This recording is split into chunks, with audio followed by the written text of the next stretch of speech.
To it. Hey everyone, good morning. Happy #Family Friday. Fancy Friday, wearing some nice earrings for our girl Amanda Stranieri. I can't really fit into any dresses right now. I just had a baby. So, anyhow, welcome to another amazing segment of the Community Corner, hosted and powered by JMT Media. Today is actually a very, very special segment. Earlier this week, we had Alex Lutz, the Director of Marketing and Public Relations from Rumsey. And on Wednesday, we had the amazing and incomparable Senator Diane J. Savino with us talking about sources, resources for small businesses, nonprofits. And so, speaking of nonprofits, we have the fearless CEO, president, leader, visionary for one of the largest cultural centers in New York City, in the world. We have Aileen Fuchs, the CEO and president from Snug Harbor Cultural Center and Botanical Garden. So, Aileen, are you there with us? Hi. I'm finally here. I'm seeing my father and my sister being like, where are you? Wonderful. Well, our apologies for our viewers at home that are watching. We had a few technical difficulties, as we've mentioned before. Anytime there's a press conference, we try to work around it, but it looks like there was a new press conference that popped up during our time slot. So thank you for everyone and their patience. So Aileen, let's get to it because you have been just an amazing visionary and leader at Snug Harbor. So can you talk to the folks at home exactly about what your role is and kind of the vision for Snug Harbor these past few years? Sure, Jacqueline. Yeah, it's hard to believe that this summer will be 3 years that I've been at the helm. I joined Snug Harbor as the president and CEO in July of 2017. I was absolutely, and always am every single day, amazed and humbled by the great opportunity and responsibility we have to steward one of the most important sites in New York City. Snug Harbor, for those of you who aren't totally aware, which most people are, though, it's an 83-acre beautiful site, 26 buildings, 5 of New York City's first landmarks. We have 14 botanical gardens, a 2.5-acre heritage farm. We're home to the world-class institutions, the Staten Island Museum, the Staten Island Children's Museum, the Noble Maritime Collection. Snug Harbor is both the property manager and the cultural programmer for the entire site. So we act as a landlord and a partner to not only those people I mentioned, but 40 plus small businesses, artists, nonprofits that take space from us and really are our ambassadors and contribute to our identity as an arts incubator, while we also program the site for the community. So it's an incredible site. There's literally no place like it in New York, in the region, where you can go to one place and have that many diverse experiences culturally. And so my vision for Snug Harbor is just through the roof here. I mean, it should be a locally impactful, globally recognized center to absorb yourself in art, history, and nature. Absolutely. Let's talk about global impact because the big elephant in the world is coronavirus and the impact for small businesses and nonprofits. So can you talk to us a little bit about how it's impacted the largest cultural center in open park space, along with kind of future programming and what's going on there? Sure. It's like every nonprofit, like every person, like every small business, it's been catastrophic, and it was blindsiding, in many ways. For Snug Harbor, like many nonprofits, this spring is a beautiful season for us. We run on a fiscal year that ends in July. For Snug Harbor, we bring in over 40% of our entire annual revenue between April and June through programming, galas, sales, festivals. All of that is gone. All of that is off the table. That makes things incredibly challenging. In the arts and culture world, our entire mission is to bring people together, right? At a time right now where the messaging is for health is to stay apart. And we're, like I said, we're stewards of city property. We are partners to the city. We want to help the city in the great job that they are doing number one, in a health crisis, right? That's the number one goal here. Stay home. But the stay home message is very, very hard for arts and culture. And the ripple effect of the arts and cultural world being closed in New York City, which is arguably the greatest cultural capital in the world, it's profound. The arts and cultural industry, inclusive of tourism, contributes to 13% of the total economic activity in New York City. That's for that to be decimated is going to be economically catastrophic for the region.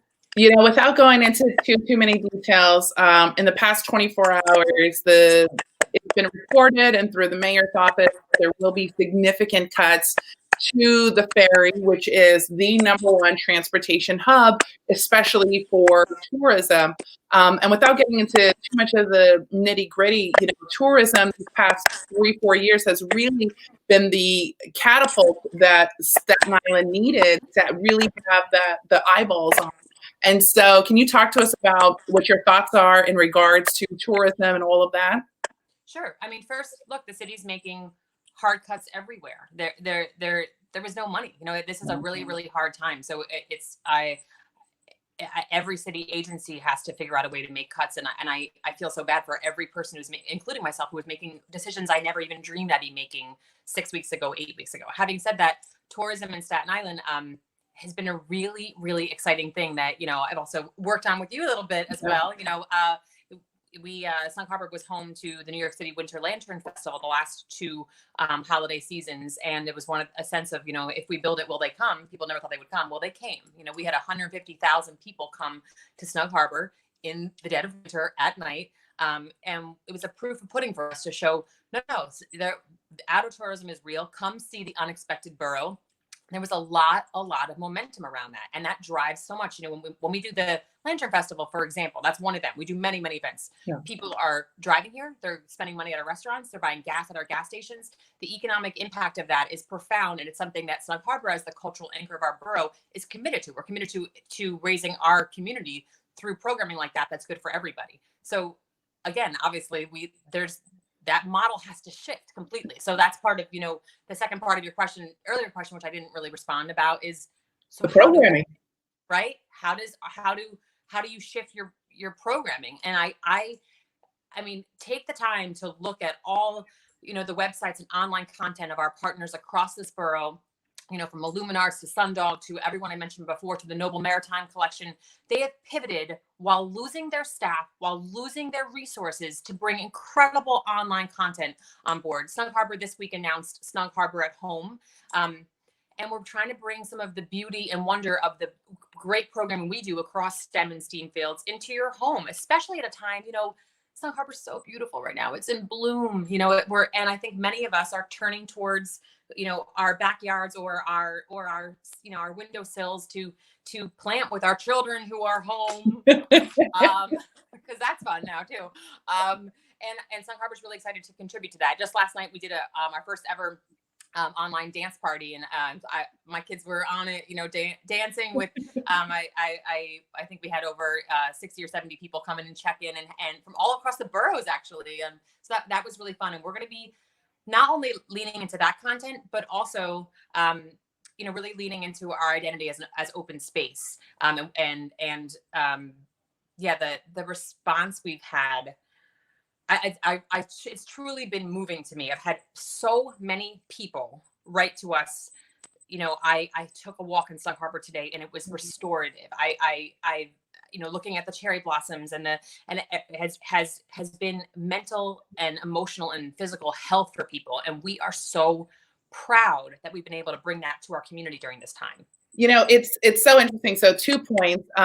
My son and I, we watched Snug Harbor Instagrams, and one of your directors was talking about plants and stems and leaves. And so it was like a really great learning experience for us, even though it was online. So we're really looking forward to that. I'm so glad to hear you say that. Yeah, absolutely. And, you know, speaking of experiences in prepping our session for today, one of the things I noticed is Snug Harbor Cultural Center Botanical Garden is the only New York botanical garden that's open right now. I mean, can we really talk about that? Because and I've been in the Staten Island community for about 7 years.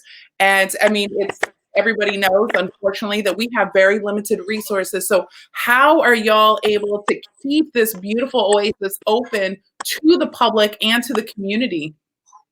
Thank you for asking that. Yeah, look, we're on city property, and we're stewarding city property, city buildings, collections of living things. So all of these things become essential services. However, the health and safety of our staff and our community is the number one priority. So what the staff has done, what the horticulture and agricultural team and the facilities team do every day to keep the site safe and secure is incredible.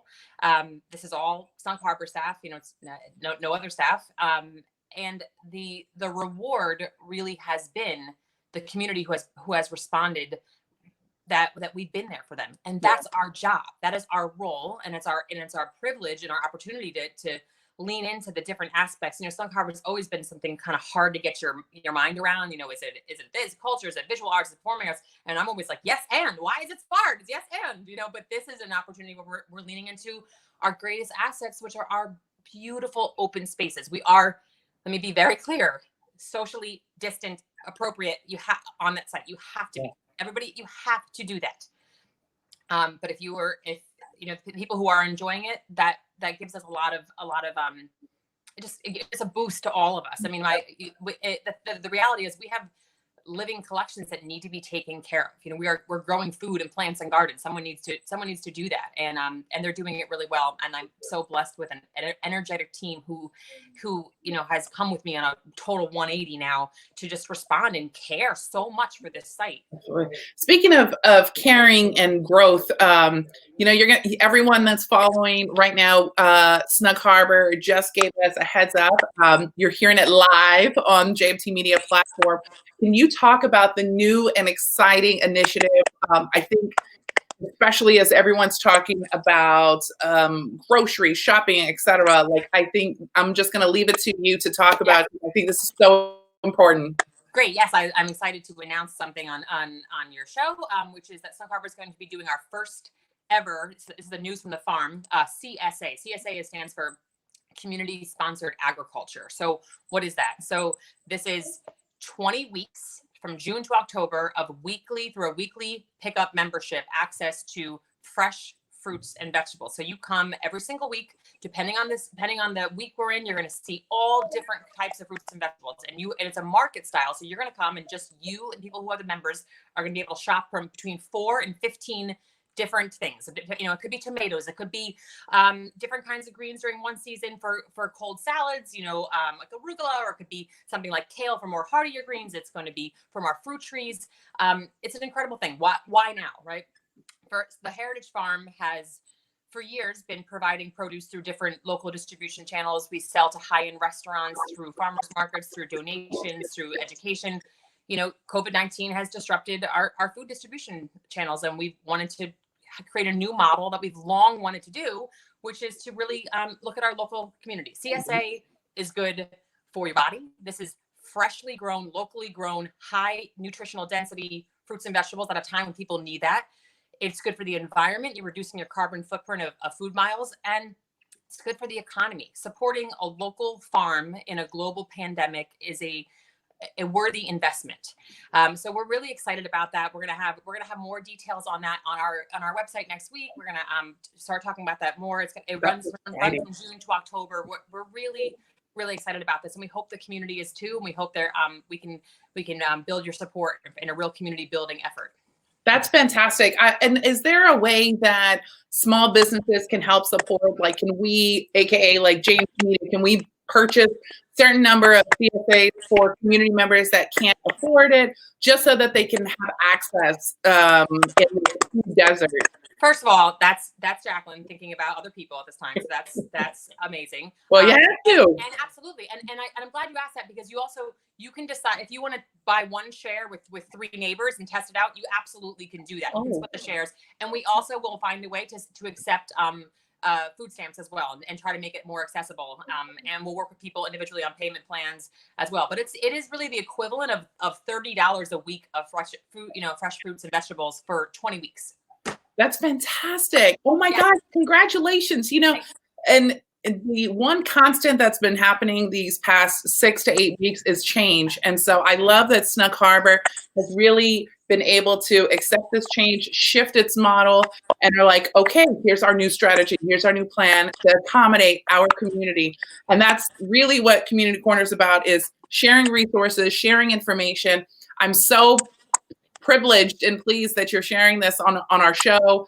You know, and I'm sure that Pam Silvestri, hopefully she's watching. This is going to be a great story. She's been doing an excellent job every morning. I try to tune in. She really has. She really has. Doing an excellent job. So Aileen, I'm going to, we're going to conclude today's show with. But can I say one more thing? I know. Yes, of course. I'm wearing lipstick. That's right. For you. That's right. Look, y'all, you have to look your best all day, every day, even if it's just putting on lipstick. Do it for somebody, do it for your significant other, for yourself. Just do it. So for those of you that are watching, well, first, before we close out, want to say hi to Mike Bloomfield from Techie Geek. He said, hi, Jacqueline and Aileen. Pamela, a major force on Stena. She says, the Heritage Farm reminds Aileen of our surroundings as kids. That's very sweet. Brandon Patterson, great stuff, Aileen. Can't wait to pick up some produce this summer. That's right. And Adapt or Die. Great job, Aileen. That's right. Let's see here. Mike says, Jacqueline, you don't want to go on for 2 hours? No, because I have my little 8-week-old, so I have to cut it short. And then, of course, your Papa Bear. Love your Papa Jeff. Impressed and enjoying the interview. Great job, Aileen and Jacqueline. Well, I'm going to leave this final note because it's #Family Friday.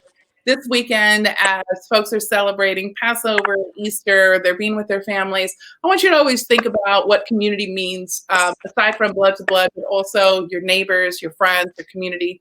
And next week, if you're tuning in, we have the amazing Scott Van Kampen from Makerspace going to join us so we can talk about the face mask that he's been duplicating and replicating and distributing. We also have Alfred Cerullo, who's an amazing force, and of course, Joseph Ferrara, BFC principal and partner for Empire Outlets, community advocate. So make sure that you tune in, but more importantly, check in on your neighbor, at least one person a day. That's all that matters. And again, social distancing, keep it safe, and be positive, y'all.